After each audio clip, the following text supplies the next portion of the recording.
Welcome back to clean news MP. चलिए देखते हैं मध्य प्रदेश की 25 फटाफट बड़ी खबरों को। इससे पहले आप न्यूज को कहां से देख रहे हैं हमें कमेंट में बताना बिल्कुल ना भूलें।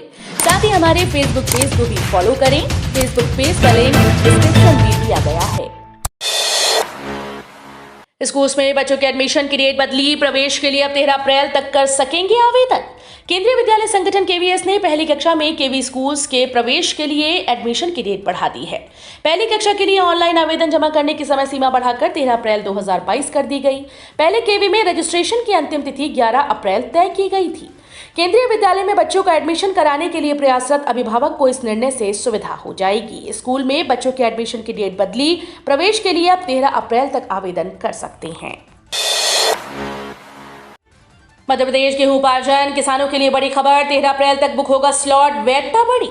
मध्य प्रदेश में समर्थन मूल्य पर गेहूं की खरीदी जारी है। इस बीच किसानों के लिए काम की खबर है। गेहूं बेचने के लिए 13 अप्रैल तक स्लॉट बुक किया जाएगा। इसके बाद किसान स्लॉट बुक नहीं कर सकेंगे। स्लॉट बुकिंग के बाद किसानों को 7 दिन के अंदर गेहूं लेकर सेंटर पर पहुंचना होगा। किसान अपनी तहसील के किसी भी सेंटर पर गेहूं बेच सकेंगे। प्रदेश के 2 संभाग इंदौर उज्जैन में 10 मई तक और भोपाल जबलपुर ग्वालियर नर्मदापुरम जबलपुर रीवा शहडोल सागर चंबल संभाग में 16 मई तक गेहूं खरीदा जाएगा। इस वर्ष गेहूं का समर्थन मूल्य 2015 रुपए प्रति क्विंटल निर्धारित किया गया है। सीएम राइज स्कूल का नाम होगा महात्मा ज्योतिबाई फुले। मुख्यमंत्री शिवराज सिंह चौहान सोमवार को महात्मा ज्योतिबाई फुले की जयंती समारोह में शामिल होने दमोह पहुंचे।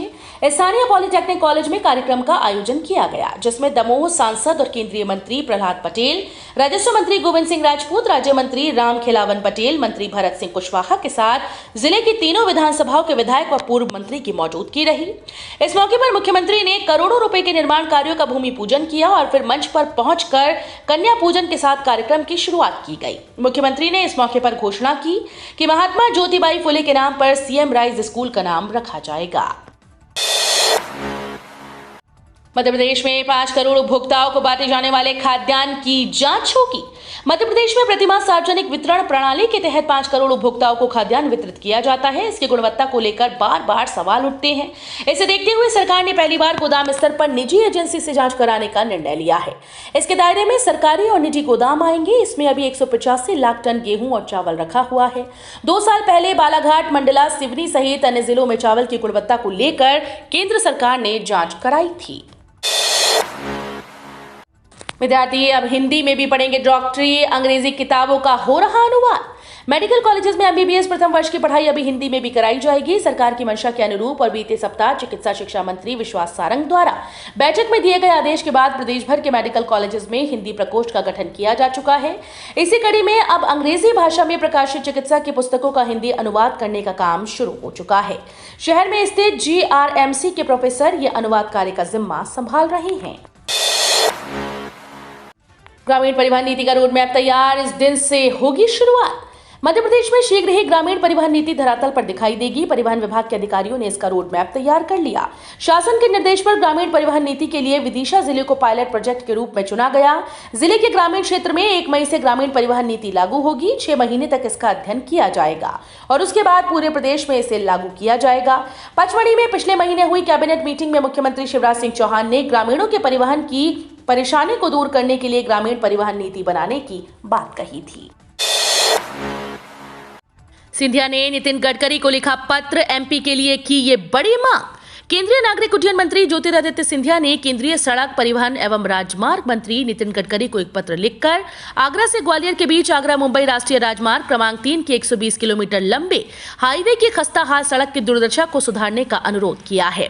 केंद्रीय मंत्री सिंधिया ने कल 11 अप्रैल 2022 को एक पत्र लिखकर केंद्रीय मंत्री नितिन गडकरी को बताया कि स्वर्णिम चतुर्भुज परियोजना के अंतर्गत आने वाले आगरा मुंबई राष्ट्रीय राजमार्ग क्रमांक 3 का 120 किलोमीटर का हिस्सा बहुत ही खराब हो चुका है।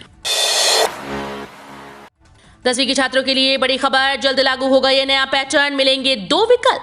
मध्य प्रदेश माध्यमिक शिक्षा मंडल के 10वीं और 12वीं के रिजल्ट को लेकर तैयारियां जोरों पर चल रही हैं। इसे संभवतः 24 से 30 अप्रैल के बीच जारी किया जा सकता है। इसी बीच 10वीं के छात्रों के लिए नई अपडेट सामने आई, जिसके अनुसार नई शिक्षा नीति के तहत इसी साल से सिलेबस में कई बड़े बदलाव किए जाएंगे। इसमें छात्रों को गणित की पढ़ाई के दौरान 2 पैटर्न का अवसर दिया जाएगा। वहीं पायलट प्रोजेक्ट के रूप में लागू किया जा सकता है। 323 पदों पर निकली भर्ती। 30 अप्रैल लास्ट डे। मध्य प्रदेश में सरकारी नौकरी पाने का बड़ा मौका है। आयुष विभाग ने 323 आयुष CHO के पदों पर भर्ती निकाली। इसकी आवेदन की प्रक्रिया कल 11 अप्रैल से शुरू हो गई है और 30 अप्रैल लास्ट डेट है। खास बात यह है कि मध्य प्रदेश में ये पहला मौका है जब आयुष विभाग के द्वारा होम्योपैथी और यूनानी डॉक्टर्स को कम्युनिटी हेल्थ ऑफिसर नियुक्त किया जाएगा। आयुष विभाग ने 323 आयुष CHO की भर्ती की सूचना जारी की है। भाजपा महिला मोर्चा की प्रदेश कार्य समिति की बैठक 29 अप्रैल को इंदौर में। भारतीय जनता पार्टी महिला मोर्चा की प्रदेश कार्य समिति की बैठक 29 अप्रैल को इंदौर में आयोजित की गई। ये निर्णय सोमवार को भाजपा महिला मोर्चा के प्रदेश पदाधिकारियों की बैठक में लिया गया। इससे पहले महिला मोर्चा 19 अप्रैल को प्रदेश भर में आंगनबाड़ी कार्यकर्ताओं का सम्मान करेगा। बैठक में सामाजिक न्याय पखवाड़े के दौरान महिला मोर्चा की भागीदारी को लेकर चर्चा हुई। बैठक को संबोधित करते हुए पार्टी के प्रदेश उपाध्यक्ष व महिला मोर्चा प्रभारी सीमा सिंह जादौन ने कहा कि सामाजिक न्याय पखवाड़े के अंतर्गत महिला मोर्चा को 19 अप्रैल को पोषण अभियान का कार्यक्रम दिया गया है। पीड़ित किसान से मिले पूर्व सीएम कमलनाथ, उचित मुआवजा दिलाने का किया वादा। प्रदेश में गर्मी का प्रकोप शुरू हो चुका है और राज्य के लगभग समस्त जिलों में गेहूं की फसल पक चुकी है और कटने के इंतजार में है। ऐसे में सूखी खड़ी फसल में अगर छोटी सी भी चिंगारी पहुंचती है तो पूरी फसल में आग लगने की संभावना बढ़ जाती है। गर्मी के दिनों में खड़ी फसल में आग लगने की खबरें फिलहाल जोरों पर हैं। अब तक प्रदेश के कई जिलों से खड़ी फसल में आग लगने की खबर आ चुकी है। पीड़ित किसान प्रशासन से मदद की गुहार लगा रहे हैं। खबर है कि 2 दिन पूर्व ही भदेश्वर गांव में 1500 बीघा की फसल जलकर खाक हो चुकी थी, जिसके बाद पीड़ित किसान प्रशासन से मदद की गुहार लगा रहे हैं। नीति आयोग ने जारी की रिपोर्ट, मध्य प्रदेश रहा पीछे, ये राज्य रहा टॉप पर। हाल ही में नीति आयोग ने एक राज्य आधारित ऊर्जा और जलवायु सूचकांक की रिपोर्ट जारी की है, जिसमें बड़े राज्यों में सबसे पहले नंबर पर गुजरात का नाम है। उसके बाद केरल और पंजाब दूसरे और तीसरे स्थान पर रहे। जहां नीति आयोग की सूची में गुजरात पहले नंबर पर रहा, तो वहीं दूसरी तरफ मध्य प्रदेश समेत छत्तीसगढ़ और झारखंड सबसे पीछे रहे। इस सूचकांक का उद्देश्य 6 पॉइंट पर आधारित राज्य और केंद्र प्रसार केंद्र शासित प्रदेशों की रैंकिंग चेक करना है। छोटे राज्यों की लिस्ट में गोवा सबसे ऊपर रहा, तो वहीं त्रिपुरा और मणिपुर दूसरे और तीसरे स्थान पर रहे। MBBSC 2020 का रिजल्ट भी रिवाइज होगा। उम्मीदवारों को आयोग के स्टेटमेंट का इंतजार। मध्य प्रदेश हाईकोर्ट ने लोक सेवा आयोग द्वारा आयोजित राज्य सेवा परीक्षा 2019 में आरक्षण के नियमों को असंवैधानिक बताते हुए रिजल्ट रिवाइज करने के आदेश दिए। यह ध्यान देना जरूरी है कि राज्य सेवा परीक्षा 2020 के रिजल्ट भी उसी नियम के आधार पर जारी किए गए हैं। अतः MPPSC 2020 का रिजल्ट भी रिवाइज होगा। राज्य सेवा मुख्य परीक्षा 2020 दिनांक 24 अप्रैल 2022 से शुरू हो रही है। हाईकोर्ट के डिसीजन से लेकर आज तक मध्य प्रदेश लोक सेवा आयोग के द्वारा इस बारे में स्थिति स्पष्ट नहीं की गई है। अब सड़कों पर नहीं मिलेगा ट्रैफिक जाम, उठाया गया ये कदम। शहर के ट्रैफिक में बड़ी बाधाएं लोहा मंडी, छावनी, अनाज मंडी व ट्रांसपोर्ट नगर में आवाजाही वाले भारी वाहन हैं। IDA ने TPS तेहरा में ट्रांसपोर्ट हब के साथ ट्रांसपोर्ट पार्क बनाने की योजना इस बजट में प्रस्तुत की। यहां ट्रांसपोर्ट गतिविधियां शुरू होने से शहर में भारी वाहनों की आवाजाही पर रोक लग सकेगी। इससे ट्रैफिक सुचारू होगा। इस पार्क में 1000 ट्रकों की पार्किंग होगी। सघन बाजार वाले इलाकों के आसपास ट्रांसपोर्ट गतिविधियां होने से भारी वाहनों की आवाजाही शहर में बनी रहती है। इन्हें शहर से बाहर करने की कवायद 2008 में मास्टर प्लान लागू होने के बाद से चल रही है। कॉलेज स्टूडेंट को बड़ी सुविधा, मार्कशीट के साथ ही मिल जाएगी प्रोविजनल डिग्री। कॉलेज स्टूडेंट्स को बड़ी सुविधा मिली है। अब मार्कशीट के साथ ही प्रोविजनल डिग्री मिल जाएगी। विश्वविद्यालय अनुदान आयोग UGC ने इस संबंध में निर्देश जारी कर दिए। स्नातक और स्नातकोत्तर की पढ़ाई करने वाले स्टूडेंट को अंतिम वर्ष व सेमेस्टर की मार्कशीट के साथ ही प्रोविजनल डिग्री देने की सुविधा मिलेगी। विश्वविद्यालय और स्वशासी कॉलेजेस को परिणाम जारी होने के 6 माह में विद्यार्थियों को मूल उपाधि भी देने को कहा गया। UGC ने ट्रांसक्रिप्ट के लिए भी टाइम लिमिट तय कर दी है। UGC ने विद्यार्थियों की समस्या को देखते हुए ये व्यवस्था की है। घर बैठे ही बन सकेगी सहकारी सोसाइटी, 21 लोग मिलकर बना सकेंगे समिति। अब किसी भी संस्था को रजिस्ट्रेशन के लिए सहकारी विभाग के दफ्तर आने की आवश्यकता नहीं। सहकारिता सोसाइटीज के रजिस्ट्रेशन ऑनलाइन शुरू हो गए हैं। पूरी प्रक्रिया ऑनलाइन ही होगी और रजिस्ट्रेशन नंबर भी घर बैठे ही मिल सकेगा। सहकारिता सोसाइटीज में लगने वाले आरोपों को ध्यान में रखते हुए अब पूरी प्रक्रिया को पारदर्शी बनाया जा रहा है। ऑनलाइन प्रक्रिया के माध्यम से 21 लोग मिलकर समिति का गठन कर सकते हैं। इसके लिए विभाग के पोर्टल पर जाकर प्रक्रिया पूरी करनी होगी। अब महंगा हुआ नया घर बनाना, सीमेंट की बोरी 35 रुपए तक हुई महंगी। ब्रांडेड कंपनीज ने अचानक सीमेंट की बोरी पर 35 रुपए तक बढ़ा दी है। अब एक सीमेंट के बैग के दाम 375 से 400 रुपए तक पहुंच गए। इधर बिल्डर्स का कहना है कि सीमेंट महंगी होने से प्रोजेक्ट के ऊपर असर आएगा। जानकारों ने बताया कि यूं तो कंपनीज हर दिन रेट बढ़ा रही थी, लेकिन 35 रुपए की एक ही दिन में तेजी पहली बार हुई। बताया जाता है कि 14 साल बाद एकदम से सीमेंट कंपनीज दामों में इतनी बढ़ोतरी करने जा रही है। कंपनीज ने वितरकों को अधिक रैक उठाने और डिस्काउंट की बात कही थी। सीमेंट विक्रेता शैलेंद्र गुप्ता का कहना है कि शुरुआत में असर देखने को मिल सकता है। जल जीवन मिशन में इंदौर संभाग प्रदेश में अव्वल, 905 गांव के हर घर में नल से पहुंचा पानी।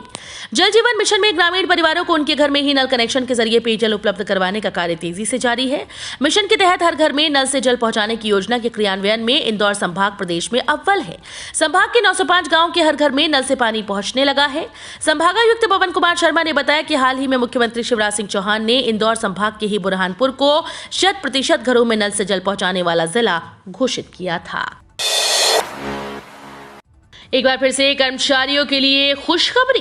केंद्रीय कर्मचारियों को एक बार फिर से खुशखबरी मिल सकती है। सरकार डीए के बाद अब एक और भत्ते को बढ़ाने पर विचार कर रही है। अगर ऐसा हुआ तो कर्मचारियों की सैलरी में एक बार फिर से बढ़ोतरी होगी।